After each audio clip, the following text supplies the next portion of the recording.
legszebb feleségem ő nem volt flipper versenyző, nem volt flipperes. De ezelőtt 3 vagy 4 év, amikor megnyílt a Flipper Múzeum, akkor levittem a haverjaimmal, akik régen flippereztünk, de szóltak, hogy megnyílt a Flipper Múzeum. Levittük, ott egy darabig átdogált mellettünk, azt elment és saját maga is elkezdett játszani. Hazamentünk, elmentünk még egyszer, megint eltünk, megint játszott. Harmadik alkalommal elmenjünk, játszottam talán egy fél órát, és nem ment a játék, mondom azt csak, hogy menjünk már haza. Dehogy megyek, jól megy a játék. És komolyan mondom neked, 1 órán keresztül ültem a büfében, és vártam, hogy a mama lejátsza a partiját. Mindig láttam a férjemet játszani a haverjaival, járt a kocsmába, és néha befizettek, és semmi sikerélményem nem volt. Felment a golyó, lement a golyó, ennyi. De aztán egyszer elvittek a Flipper Múzeumba, ahol kiderült, hogy wow, minden szabad a vásár. És nagyon élveztem, tehát sikerélményem volt, én szépen elbújtam egy sarokba, játszottam egy gépen, és valahogy úgy éreztem, hogy egyre jobban megy, és nagyon-nagyon élveztem. Hogy általában mindig az volt, hogy a fiúk kidőltek, én meg könyörögtem, hogy maradjunk még. Áldozat vagyok. A feleségem áldozata, mert 3 évet kitalálta, hogy vásároljunk egy flippert. És akkor egyszer volt úgy, hogy a Flipper Múzeum bezár, és én teljesen kétségbe estem, hiszen addig gyakorlatilag minden héten lent voltunk. Úgyhogy akkor elkezdtem a Tamásnak könyörögni a férjemnek, hogy vegyen nekem egy flippert, és ő azt mondta, hogy nem vesz nekem egy flippert, nem. De hát közelgett a születésnapom, és egyszer csak csengettek, megállt a Flipper Múzeumos autó a házunk előtt, és kiderült, hogy egy Dr. Who flippert hoztak, és annyira meg voltam őrülve, hogy el se hittem, hogy ez az enyém, tehát hogy ezt nekem vette. Ott kérdezgettem a fiúkat, hogy ha bezár a múzeum, akkor most a Tamás bérli a gépet, meddig maradhat itt, meg ilyesmi. Nem, ez tényleg itt marad, és hát az nagyon-nagyon nagy boldogság volt. És akkor ez így indult, hogy elindultunk a lejtőn. És azóta mind a ketten imádjuk ezt a játékot. Tényleg ez a kettelésünk, a szabadidőnk, és mama bújja az internetet, tölti le a különböző felhasználási leírásokat, nézi a videókat, hogy a profik ezt hogyan játsszák, stb. És állítom neked, hogy a magyar mezőny jelentős részénél jobban tudja, hogy bizonyos gépek hogyan, merre megy, mit érdemes tőle, stb. Mondjuk még gyakorlatlan ez a 3 év az kevés volt, tehát mi nincs az élvonalban, az a nők között egészen jól áll.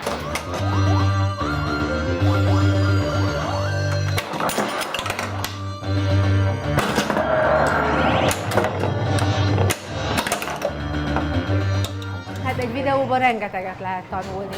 Tehát mindig megnézek néhány videót, és akkor arra gondolok, hogy egy picit én is jobb játékos lettem, mert ugye utána odaállok a gép elé, és akkor megpróbálom én is megcsinálni. És aztán persze, ha néha sikerül, akkor meg nagyon örülök neki, hogy jó, igen, levettem a golyót, meg szóval egyéb ilyenek. Másrészt pedig ugye, ha utána olvasol egy gépnek, hogy mit érdemes rajta játszani, hogy megy rajta a játék, akkor ugye több vagy, mert hogy odaállsz egy gép elé, van valami stratégiát, hogy te mit szeretnél megcsinálni. És hát persze jó, nem mindig sikerül, de legalább úgy álltál oda, hogy van elképzelésed arról, hogy mit akarsz megvalósítani. És ez így nagyon jó, mert tudod, hogy ha most ezt lövöm, ha azt lövöm, az a lövés után most már ezt kell meglőni, akkor előre fel tudsz rá készülni, és jobban megy a játék. Persze, hát nem mindig sikerül megvalósítani, de hát a cél az, hogy ez sikerüljön. És azért is nagyon jó videókat nézni, mert lehet, hogy nem jövök rá arra, hogy jaj, hát akkor ez célszerű móddal együtt indítani a multibalt, meg ilyenekre ugye sokat tanul az ember más játékából. Hát élőben meg látni itt ezeket a fiúkat, akik ennyire jól játszanak, ez komoly élmény, hogy mennyire nyugodtan és odafigyelve tudnak játszani. Tényleg követendő példa, hogy mennyire összeszedettek. Az, hogy egy flippert vegyünk, az abszolút nem gazdaságos, hiszen ha elromlik, ki kéne előtt, kiszállasítani, stb. Hát akkor több kell, hogy mit tudom én, van 8 gép, akkor elromlik 1, 2, 3, 4, akkor kívjuk a szerelőt, és így rasszasan egészen jól megúsztuk anyagilag a dolgot. Hát ez a racionalitás elmúlt, és belépett a gyűjtőszenvedély. És az a korszak, amit én gyűjtök, az a 90-es évektől megjelent flippergépek, ezek a DMD monitoros flippergépek. Van egy-kettő még régebről, ami nem ilyen, de az az. Ezek a gépek, kevés gép hiányzik ebből, legalábbis ami Bally meg Williams gyártmányú, abból nagyon kevés gép hiányzik, de hát nem is igazán törekszem már, hogy megszerezzem, mert nincs hely. Tehát ez a kicsike kis 60 gép, ami itt a házban is áll, végül is, ha minden nap csak egyen játszunk, akkor 2 havonta kerül egyre sor, tehát nem akarom szaporítani a számát egészen. És így legalább tényleg 60 gépet azt jól ismerjük. Tehát ergo, ha elmegyünk egy versenyre, akkor ritkán találkozunk olyan géppel, amit nem ismerjük, nem játszottunk, még sohasem, és ez valamennyire előnyt jelent a versenyek szempontjából. Tudod, minden gép más, mindig van az embernek sikerélménye, nagyon jó játék. És aztán tényleg új házba kellett költözni, mert a régi helyen már nem fértünk el. És hát most meg itt tartunk, versenyeket szervezünk. És azt hiszem, hogy bárkivel órákon keresztül tudok arról beszélni, hogy melyik gépen mit kell lőni, és persze nem tudom megcsinálni, mert én még csak ugye pár éve flipperezek, de nagyon szeretem csinálni. És kiderült, hogy nem csak én vagyok ilyen őrült, és nem csak a Tamás ilyen őrült, hanem általában összejön még 40 ilyen őrült ember hozzánk, és mindenki nagyon szeret flipperezni, és ez így összehozza a társaságot.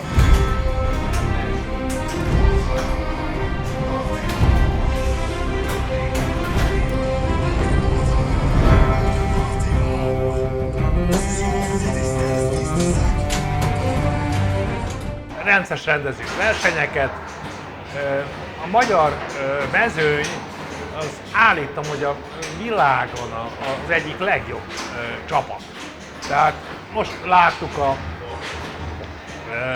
Papa TV-n az egyik versenyen, nem tudom pontosan mi a neve, a döntőjét. Hát állítom, hogy itt van egy csomó srác, aki azokat szarrá verte volna, aki ott bajnok lett. A díjak ilyen $10,000, $8,000, meg ezt is össze. Hát itt egy Vargas Anyi, vagy egy Solymosi Gabi szarrá verte volna őket. Hát, eredmények.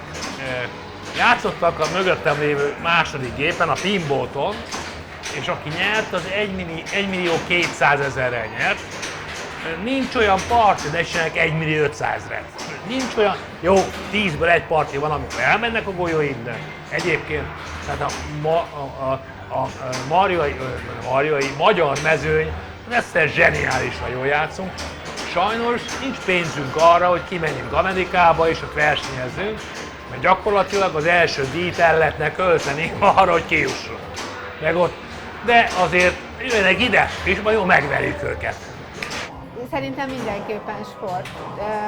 Azért, mert óriási állóképesség kell hozzá. Ugye reggel 10-kor elindul egy verseny, és lehet, hogy hajnal 2-kor kell a döntőt lejátszani.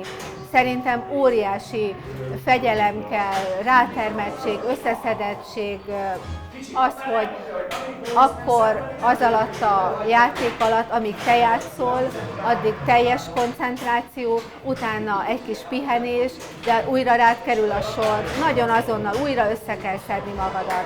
Tehát szerintem fizikailag is megterhelő, állnod kell ugye egész nap, másrészt meg mentálisan is ott kell lenni, tehát nem lehet az csak úgy, hogy elengedem magam. Minden golyó számít, minden parti számít. Tehát igen, ez szerintem egy nagyon kemény sport, és nagyon komoly sport, és hiába van az, hogy edzésen meg tudod csinálni, ott a versenyen akkor kell ott jól teljesíteni. Tehát szerintem egy nagyon, nagyon kemény, komoly sport, ami összeszedettséget, fizikai erőt és mentális erőt is igényel. Szeretem a társaságot, szeretem azt, hogyha az emberek valami lelkesednek. Márpedig ezért a flipperé, ez a társaság, akit rendszeresen jár hozzám, vagy járunk el együtt különböző versenyekre, azok lelkesednek ezért a sportért.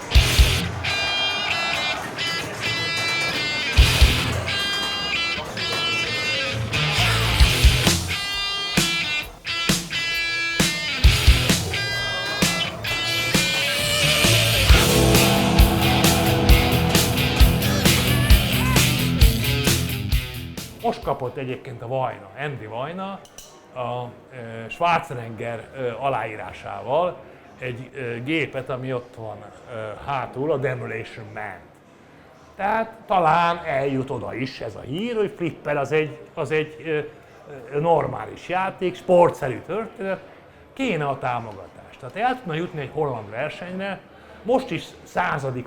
a világranglistán. De csak azért 100., mert ugye 20 versenyig veszik a világlistára föl, és neki nincs 20 versenye, csak 8, arra tudott egy évben eljutni Magyarországon. És nem tud kimenni Hollandiába, hogy ott elverje a németeket, hollandokat és bárki más egyebet, nincs hozzá pénze. Hát ehhez kéne a támogatás, én azt gondolom, és akkor ebben is nem csak a vízilabdában, és nagyhatalom lehetnénk, állati jó a magyar mezőny.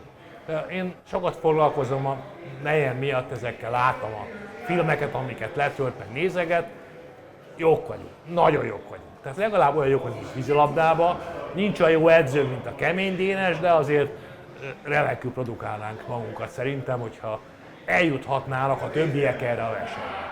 Annyira jók miatt nem jutnak el. Magyarországon talán nem annyian vannak, de külföldön úgy látom több lány van, és ugye a Hungarian Pinball Open-en is elég sok lány volt, főleg külföldiek.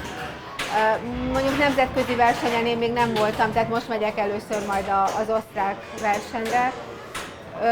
De ahogy elnézem a nevezési listát, sok nő van, és ez így nagyon jó. Vagy ugye nézte az ember Amerikában mennyi nő van, elképesztő, és milyen komolyan, jól játszanak, hihetetlen. Nagyon-nagyon klassz, hogy vannak olyan országok, ahol ez sokkal komolyabban veszik.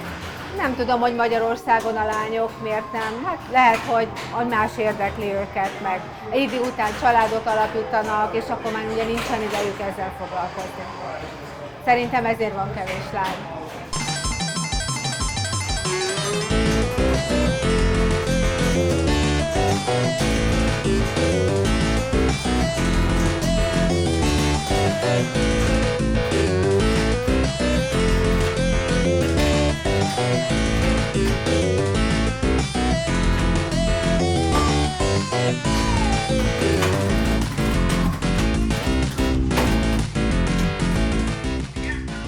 Én nem járok versenyekre, gyakran csak Magyarországon.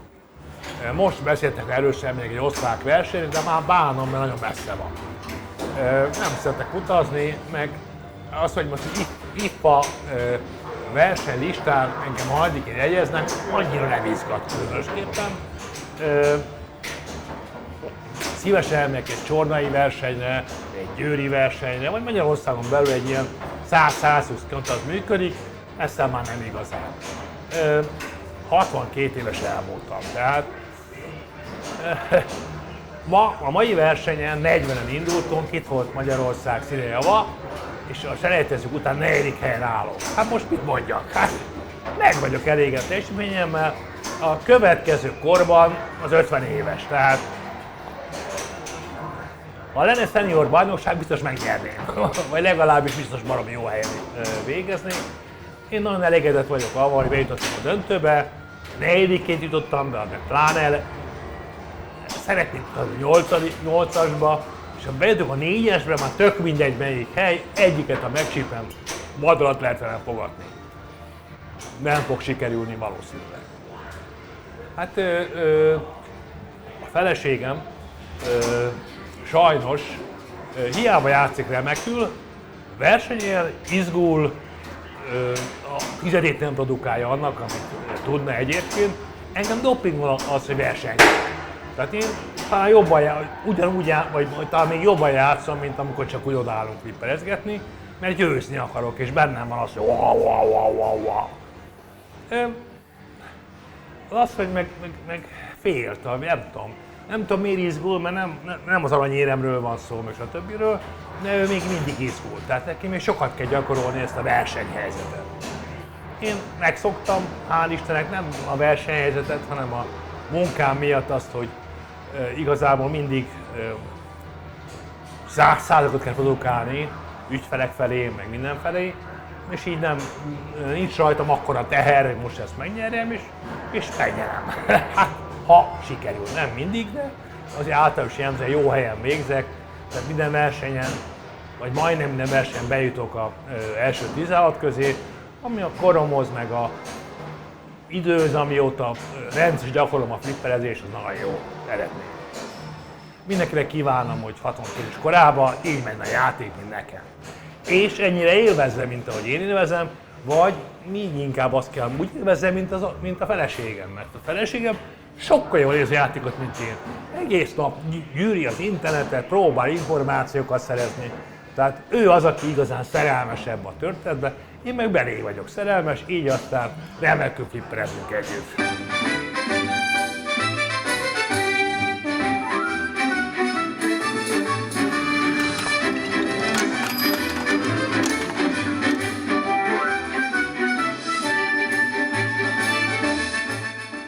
Ó, igen, nagyon sokat húznak vele, hogy én teljes erőbedobással közben Charleston-t járok, meg twistelek, meg egyéb ilyesmi, de nem vagyok egyedül ezzel, úgyhogy igen, mondták, hogy, mert ugye egy kicsit rossz azzal, hogy az ember össze-vissza izeg, mozog, egy kicsit elveszíti az egyensúlyát, és esetleg utána nem tud egy zsinórt kiszedni, mert már nem az alapállásban van. Tehát igen, sajnos az ember fölszed ilyen rossz szokásokat, amitől ugye meg kellene szabadulni. De tényleg az igazán nagy játékosok, azok nem veszítik el az egyensúlyukat, azok nem csípőből tüzelnek, hanem hát ezt is meg kell tanulni, hogy nem meglököm a gépet és úgy lövöm föl a rámpán, föl fog az menni magától. Hát igen, ezt még gyakorolni kell. De amúgy nagyon sokat húznak vele, hogy játszom. De hát nem baj. Tehát a gyűjtési szenvedély az igazából minden férfival benne van. Mint a vadászösztön. Megszerezze, az övé legyen, birtokolja, megegye vagy ne egye, de szóval, hogy használja, hát minden férfiben benne van ez a gyűjtési, és elmutatni a többieknek, hogy gyerekek, hát nekem több gyufa címkém van, nekem több flippergépem van, nekem szebbek a flippergépeim, és így tovább. Hát ez a férfi. Férfiaknak a szenvedély és a férfias játék. Másoknak mesélek arról, hogy flipperezek, akkor olyan furán néznek rám, hogy hát most miért érdekelhet engem, vagy mi lehet ebben a jó. Viszont ugye az ismeretségi körök, az új barátok, akik ugye flipper révén ismertem meg, az meg teljesen természetes, hogy akkor mindenki flipperezik, és nem kell bizonygatni, hogy jaj, ez egy nagyon klassz dolog. Na most, ha a barátok eljönnek, akkor mindenki nagyon szívesen flipperezik, de az a szenvedély, aki ugye nem flipperes, tehát így nem lobbant lángra érdekes módon. Hát lehet, hogy azért, mert már megvan a maguk hobbija, vagy pedig hát nem is tudom. Lehet, hogy talán gyors sikerekre várnak, vagy nem tudom. De minden esetre kicsit furán néznek rám. Másrészt meg azért is, mert ugye, hogy lány vagyok, és akkor, hogy hát egy lány, biztos, hogy a Tamásnak az uralma alatt vagyok, és meghajtom a fejemet, hogy ennyi flippert ide engedtem a házba, és hát pedig ez nem így van, tehát általában én vagyok az, hogy jaj, vegyünk egy új gépet. Tehát én vagyok az, aki romlásba döntöm a Tamást.